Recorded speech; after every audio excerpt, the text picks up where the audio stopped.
Welcome back to Chips and Salsa, where we talk about security at Intel. I'm Jerry. I'm CRob. Hey, CRob, we're talking today to Scott Constable. Yes, Um, we are.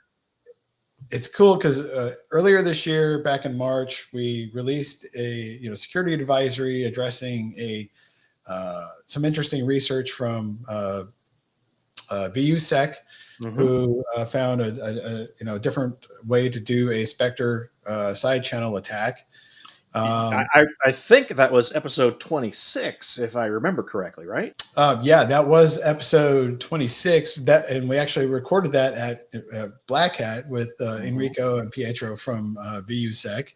hmm Uh, but I think the thing was that that was introduced as part of their research that we addressed back in March was there's these gadgets that you can use to build a side channel attack. And so Scott is joining us today to talk about a tool developed within Intel to go out and find these potential gadgets. Neat. So let's talk to Scott about what they discovered. Let's. Well, Scott, welcome to the show. Thanks for joining us today. Can we start by just having you give us a little bit of your background, what you do here at Intel, and how you got to Intel? Sure. My path to Intel started in around 2015. I was recruited to be an intern in a cybersecurity lab in North Carolina, Ooh. operated by Intel. And at the time, I started getting into side channels, and it was this esoteric, very niche research area with not a whole lot of emphasis in the research community, certainly not in the media or even the tech media. But I got really interested in it, got really deep into it, and I expected myself to have kind of a very a niche kind of position in the research industry that wouldn't get a lot of attention. And boy, was I wrong. Uh, yeah. When I actually started writing my dissertation, it was all about side channels, all about information flow analysis, which is one of the techniques used to analyze software for side channel vulnerabilities. And I was in the thick of writing my dissertation in early 2018 when Spectre and Meltdown came out.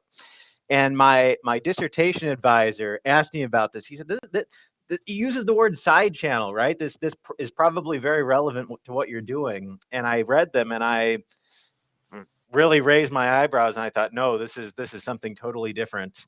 Um, and then I came to Intel, and that was what I would be working on for the next 4 years, and that's what I'm working on even until today. It's been a very vigorous area of research in the past 4 years. Um, That's really interesting. You were a little bit of a trendsetter, kind of the tip of the spear before everybody else got into it and found some interesting follow-on things. Not something I could have anticipated at all. So, Scott, earlier this year, the guys from VUSec reported an issue that we were calling branch history injection or intramode branch target injection.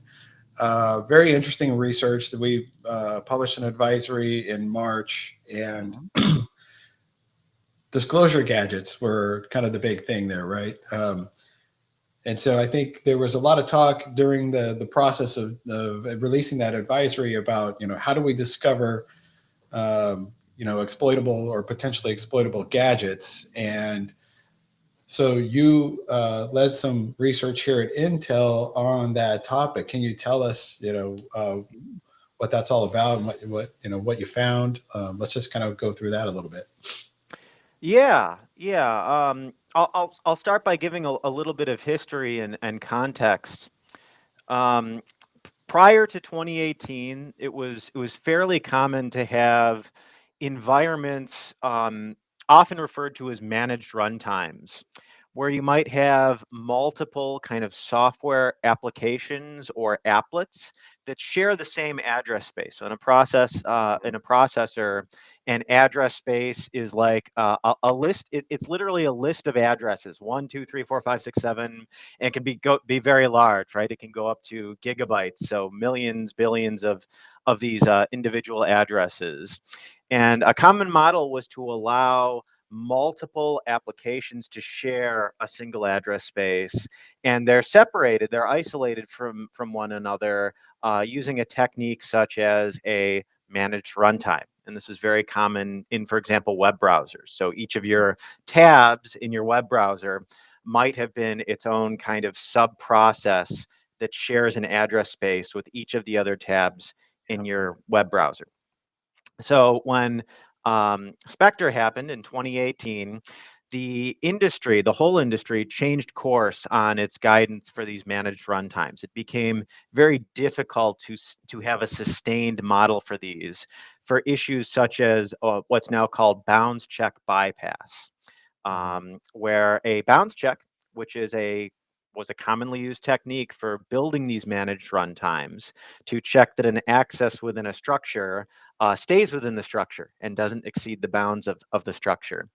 So with Spectre, with bounds check bypass, that model for sub-process isolation became unsustainable for most kinds of software.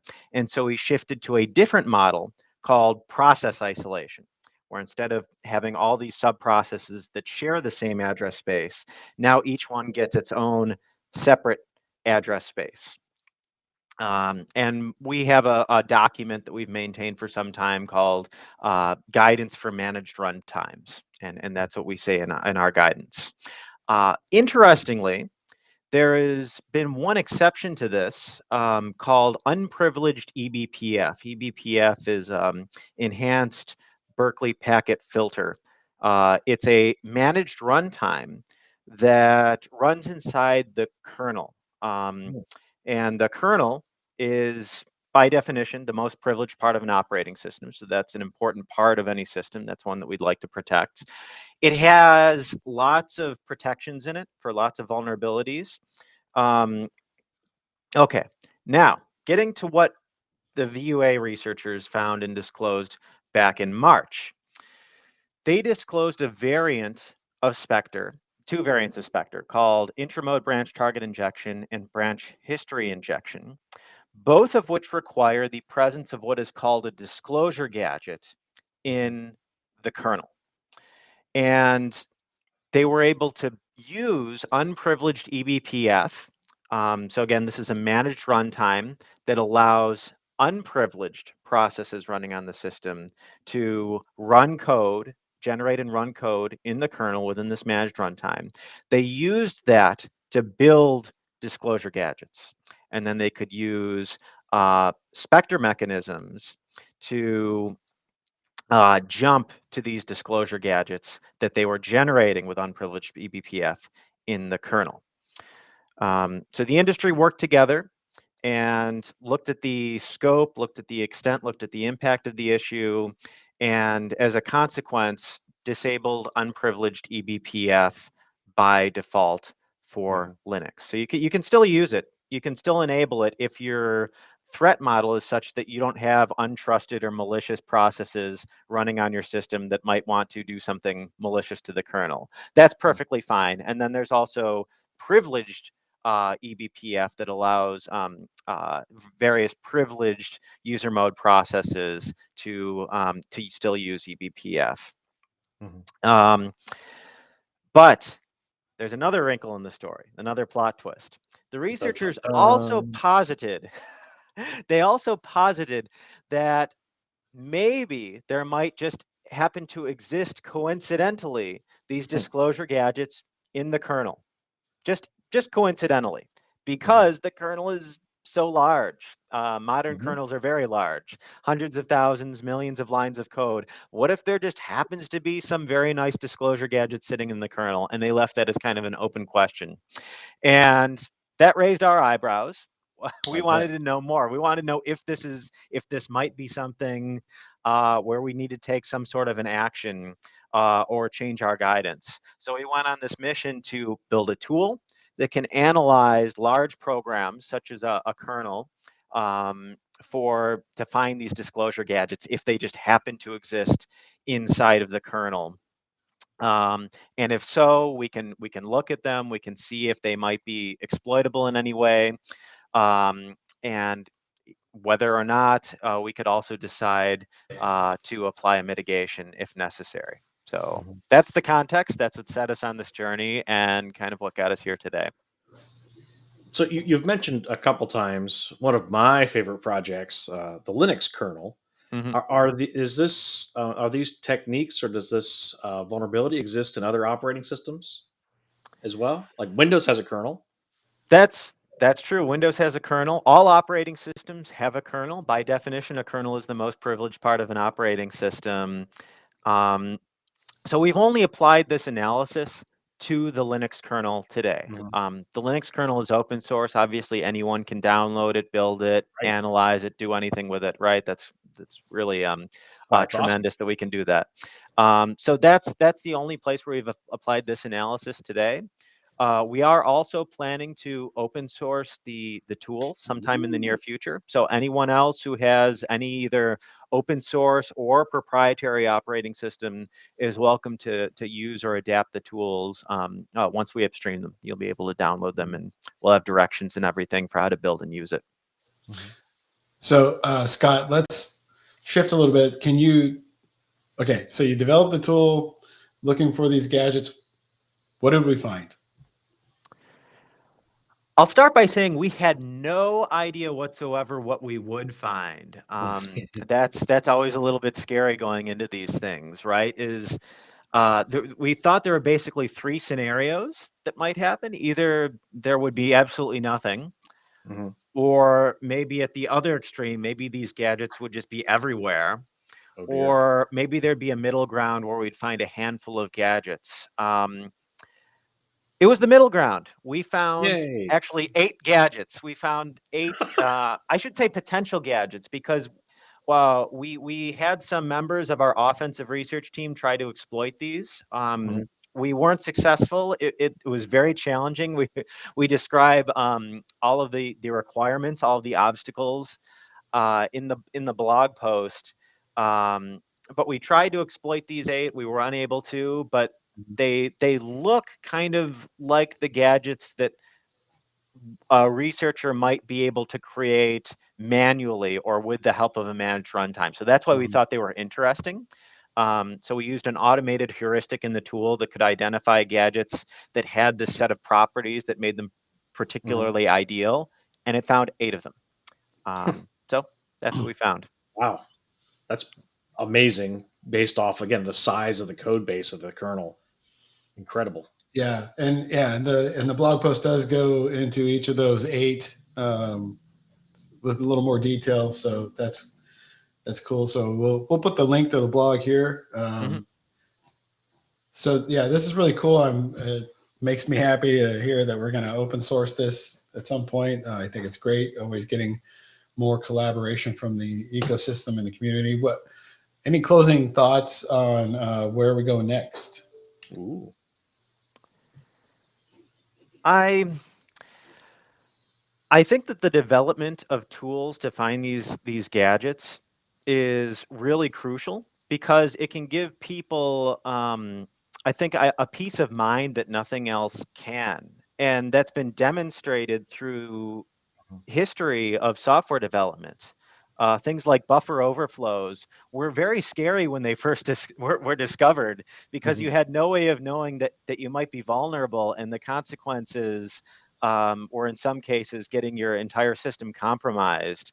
But one of the major developments we've made over decades is introducing tools that are very, very adept. Things like fuzzing, symbolic execution, even just static source level code analysis have made such progress and find these bugs so easily, and can be automated and wound into continuous integration, CI/CD tool chains.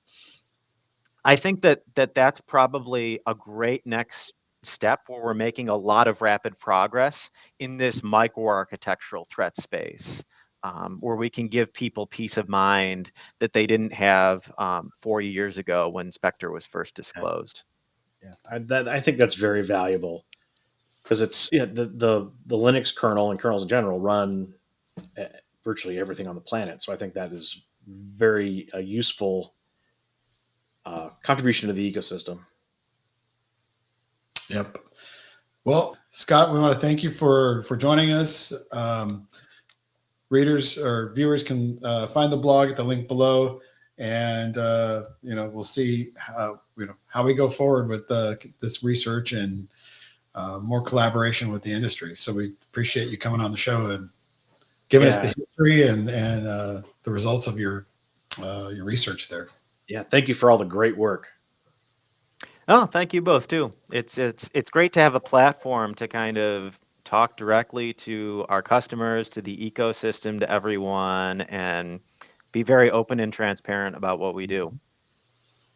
Wow, that was really neat. Scott, it kind of explained that problem statement and the research and then releasing that tool out to the community. I think that's going to be really valuable to help kind of reassure people.